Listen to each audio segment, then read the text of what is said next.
Assalamu alaikum to all of our Halal Talks listeners. This is your host, Abir.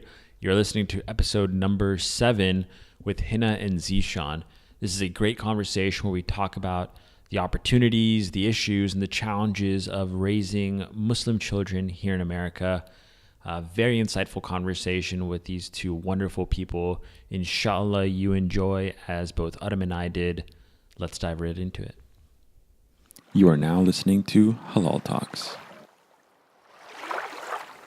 So one thing that I can say is I think that kind of still exists, where that kind of confusion and kind of trying to define yourself of who am I? Am I American, or am I Muslim, or am I an American Muslim? Because I went through that. Man, that's 15 years ago, going through high school and going through junior high. For you guys, what would you say if someone's going through that right now?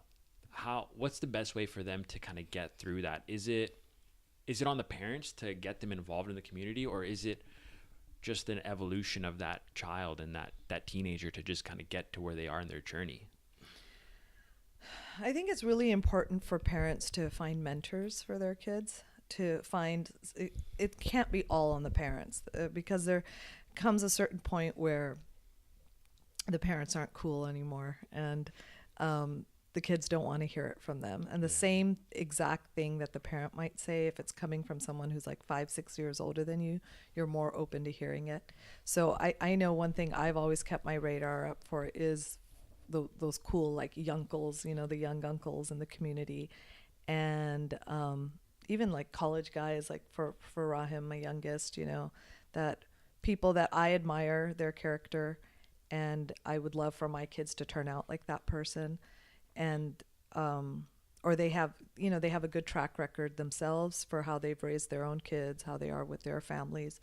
So that I feel that really saved us with our kids, that they and Sean even told me that, like, he was in public high school, he did all 4 years there, and I still remember one time I went to go pick him up. He was on the volleyball team, and we homeschooled our kids up until 8th grade, and then he's off at this high school. And I got there a little early, and I went to his volleyball practice, and the gym, it was like they had turned down the lights, and they had these strobe lights going, and then they had really loud music playing, really loud music.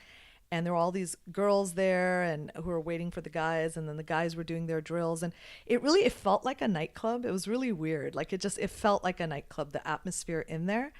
And it was just really loud, and it was affecting all my senses. And then I waited for him, and then he was done, and then we walked back to the car. And as we were walking, we like passed by a couple that was making out, and then another couple that was making out. And then we get to the car, and we get in, and he pops in a CD of Nasheeds. And I was just like, I don't know how you do that. And he's like, do what? And I'm like, I don't know how you live that double life. Like, I feel like we just stepped out of a nightclub, and now you're playing like Islamic songs in the car. And he's like, he said, yeah, it is. It's two different worlds, but I'm glad I get to experience both worlds. And I was like, really? Why? And he said, because if I didn't, I wouldn't get to see that what we have is superior. And that's when I felt like, okay, he's going to be okay. And I think we've done okay with him, That's not the case for everybody. And I think it was really important in the early years to set what's the norm, what you want for them.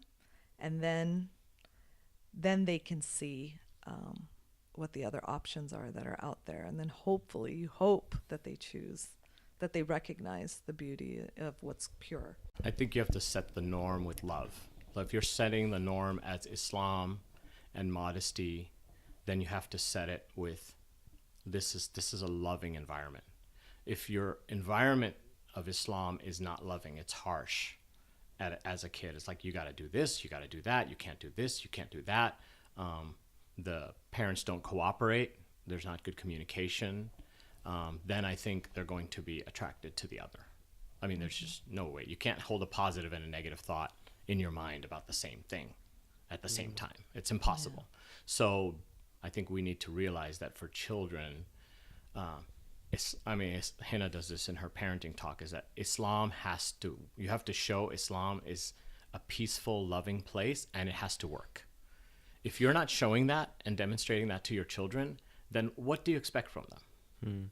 I mean, and we have another son. So Sean had this experience, and then Amin's experience was, you know what? I kind of know what is out there for high school. And for some reason, like Allah guided us to send him to IOK for the summer program. And he immediately like knew, I don't want that. I want this. And so Amin's experience was, hey, I found something that I love. And I'm going there because I don't know if it was because I love Quran and because I love the community of IOK, or there was both. I think there was this other element of him, which is like, I'm not sure I want that to swim in that world and this world and figure it out. I want to just kind of stay on this track. And so we have two very different sons with very different personalities. And I think the lesson here for us, not that we're successful, I mean, Allah guided us, is that we dispensed different medicine to different patients. You know, the same medicine isn't going to work, and your children are very different. So we gave Sean, inshallah, what he needed, and we gave Amin what he needed. And they're both going to, you know, get well from it.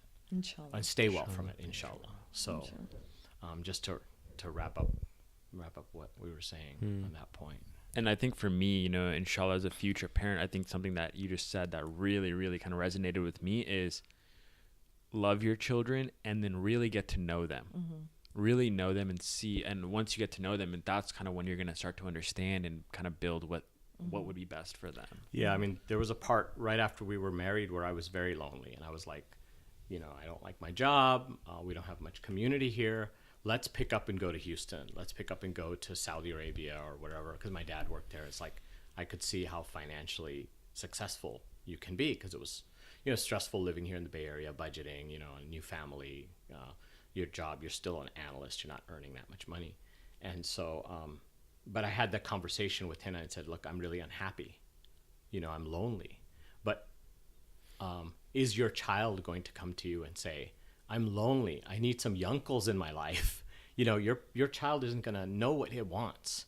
So I think the idea here is to have a relationship with your children where you can sense what they need and that they're not happy, and that you then do your best to give them something. And one of the lessons that I think also in Hannah's parenting talk that she got from one of the shuyukh is that for every no, you have to have two yeses. So if you're going to say, no, you can't go to the prom, then what two alternatives do you give them? Movie night with friends and sleepover, that's one. And then taking them to, you know, wherever they want to go that you think is good for them. But you've got to do those two things in order to negate that one no. And so may, you know, Allah guide the parents to have that sense to know what their children need. And then the children, once you ask those questions, that the children open up and give you an answer. And then that's where young goals and fun things come in life. Like, what do you do on a Friday night? Okay, what are you going to give your kids as an alternative? You know, happy hour with their high school friends, cruising the boulevard, or something else. It has to be more fun than that.